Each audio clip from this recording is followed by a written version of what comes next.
The topic that we are going to start today is called functional dependency. What is a function?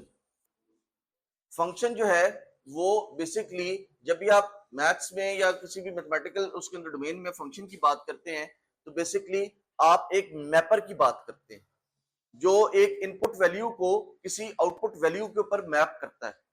For example आप कहते हैं कि जी मेरे पास एक function है लेट्स से स्क्वायर जो कि एक इंटीजर वैल्यू लेता है और क्या करता है, एक इंटीजर वैल्यू रिटर्न करता है. ठीक है, इंटीजर वैल्यू लेता है और एक इंटीजर वैल्यू रिटर्न करता है. और मैपिंग किसकी कर रहा है? Return x times x. ठीक है, और इसको आप कॉल कैसा करते हैं? आप कहते हैं जी y is equal to square of x. आप कोई इनपुट वैल्यू इसको प्रोवाइड करते हैं और उस इनपुट वैल्यू के अगेंस्ट आपको कोई आउटपुट वैल्यू मिल जाती है, एक मैपिंग मिल जाती है जो इनपुट वैल्यू से आउटपुट वैल्यू पे मैप हो रही होती है. फॉर एग्जांपल अगर मैं x की और y की कुछ वैल्यूज लेता हूं, लेट्स से मेरे पास x की वैल्यू 3 है तो y की वैल्यू क्या होगी?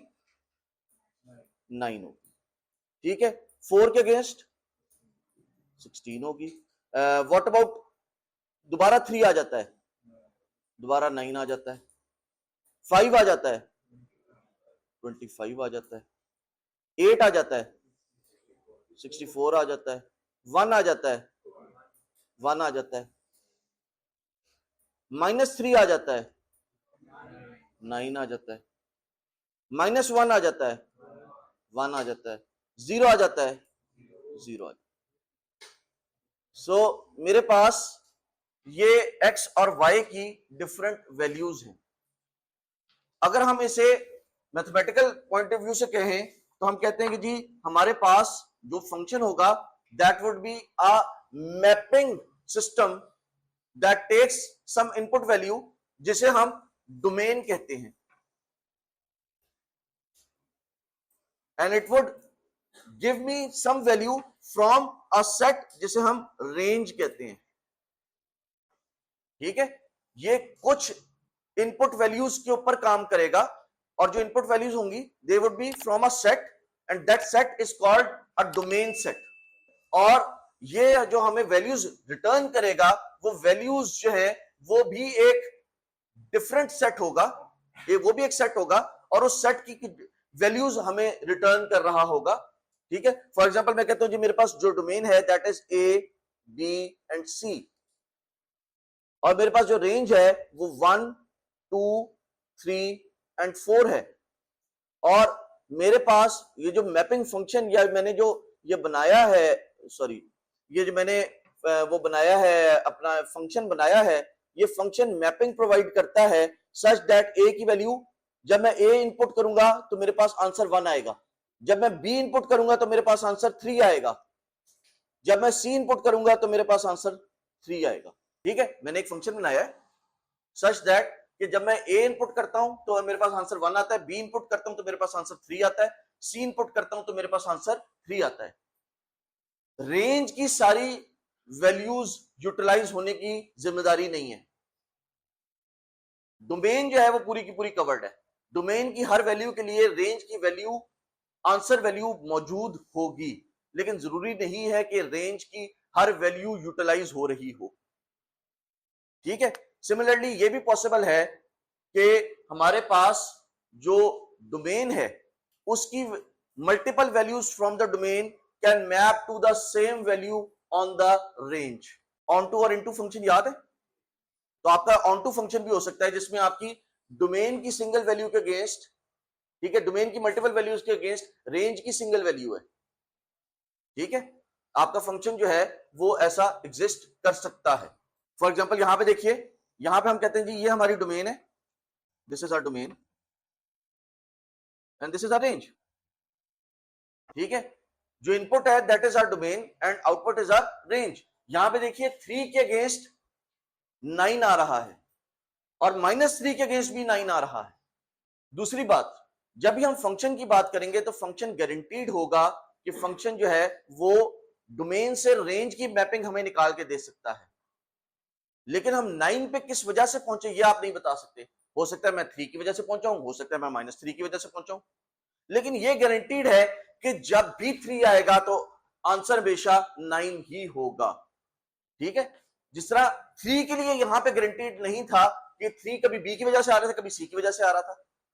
ठीक है, तो इसी वजह से आपके पास जो फंक्शन होगा, let me write down a definition, let X and Y be some subsets of attribute R. हो सकता है वो सिंगल कॉलम हो, 2 कॉलम हो, 3 कॉलम हो। ठीक है, हो सकता है एक्स के अंदर 3 कॉलम मिलके एक्स बन रहा हो, सम सबसेट ऑफ एट्रीब्यूट्स है। ठीक है, जितने भी मेरे पास एट्रीब्यूट्स थे उनका कोई सबसेट है। इफ आई से if for every unique value of x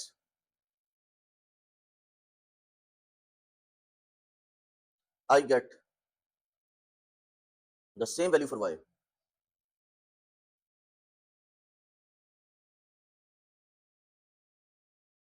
then x functionally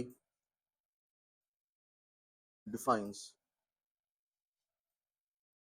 y, or y is functionally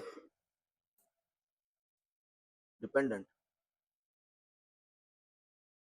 on x। अगर मेरे पास कोई ऐसा केस एग्जिस्ट करे कि मेरे पास x की वैल्यू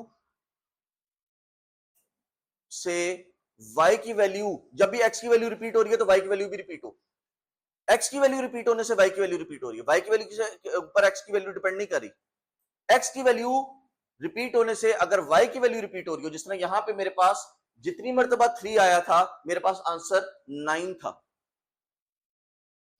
x की वैल्यू रिपीट होने से अगर मेरी y की वैल्यू रिपीट हो रही है, y की वैल्यू में कोई एम्बिग्यूटी नहीं है, तो मैं ये कहूंगा कि मेरा x y को डिफाइन करने के लिए यूज किया जा सकता है, या y को निकालने के लिए मैं x को यूज कर सकता हूं। अगर मुझे y की वैल्यू फाइंड आउट करनी है तो मैं x की वैल्यू अगर मेरे पास गिवन है तो मैं y की वैल्यू फाइंड आउट कर सकता हूं।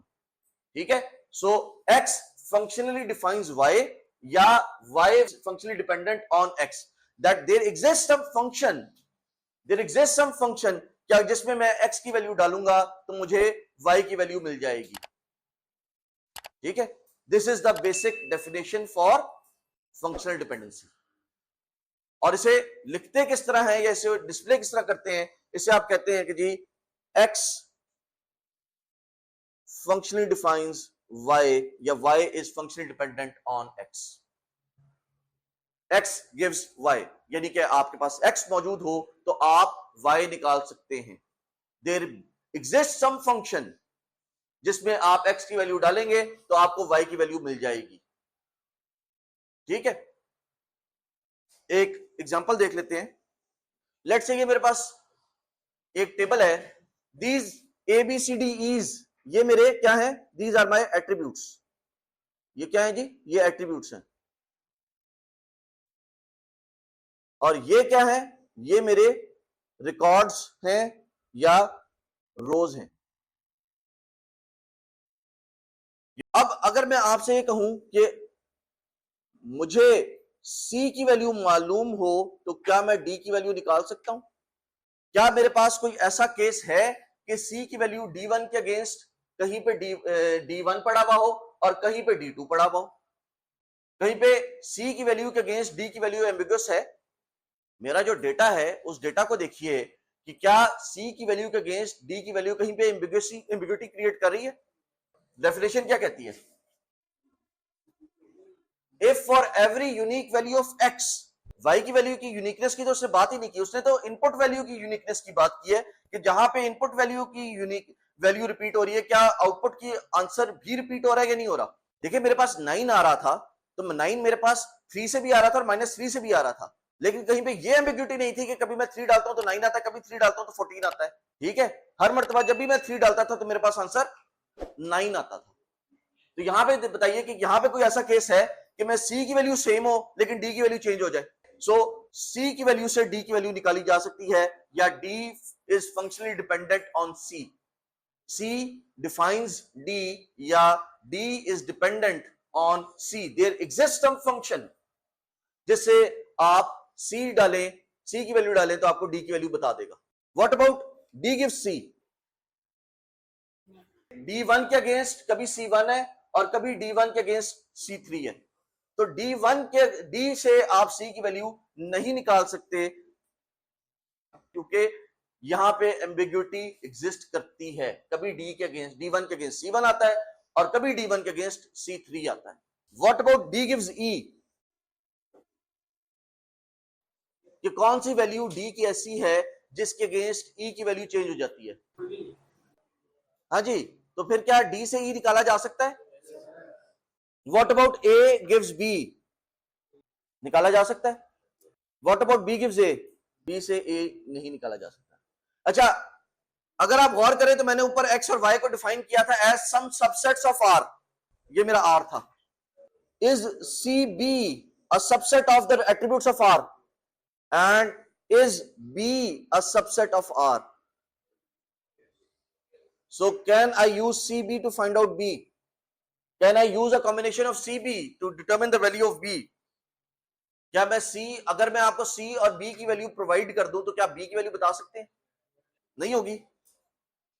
What about CB gives D? क्या C और B की वैल्यू से मैं D की वैल्यू निकाल सकता हूं, C और B की कंबाइंड वैल्यू से?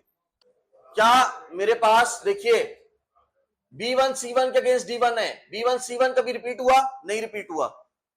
अगला मेरे पास B1 C2 है. B1 C2 के अगेंस्ट D2 है. B1 C2 कभी रिपीट हुआ? नहीं रिपीट हुआ. कोई एम्बिग्युइटी नहीं आई. B2 C1 है. B2 C1 के अगेंस्ट D1 है. क्या B2 C1 कभी रिपीट हुआ? नहीं रिपीट हुआ. इसका मतलब है B2 C1 में भी कोई एम्बिग्युइटी नहीं है. B2 C2 के अगेंस्ट D2 है. क्या B2 C2 कभी रिपीट हुआ? नहीं रिपीट हुआ. कोई एम्बिग्युइटी नहीं है. B3 C3 के अगेंस्ट वैल्यू D1 है. क्या B3 C3 कभी रिपीट हुआ?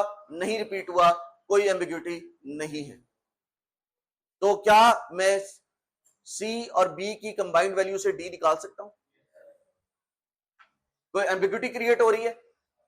What about CD gives B? कभी C1 D1 के अगेंस्ट B1 पड़ा हुआ है और कभी C1 D1 के अगेंस्ट B2 पड़ा हुआ है. अगर वैल्यू रिपीट हो रही है तो आंसर भी रिपीट होना चाहिए. अगर वैल्यू रिपीट हो रही है तो आंसर भी रिपीट होना चाहिए. What about AC gives D? ये एग्जिस्ट कर सकता है क्योंकि A1 C1 एक मरतबा आया, A1 C1 दोबारा रिपीट नहीं हुआ. A2 C2 आया, A2 C2 कभी दोबारा रिपीट नहीं हुआ. तो ये हो सकता है. What about AD gives C?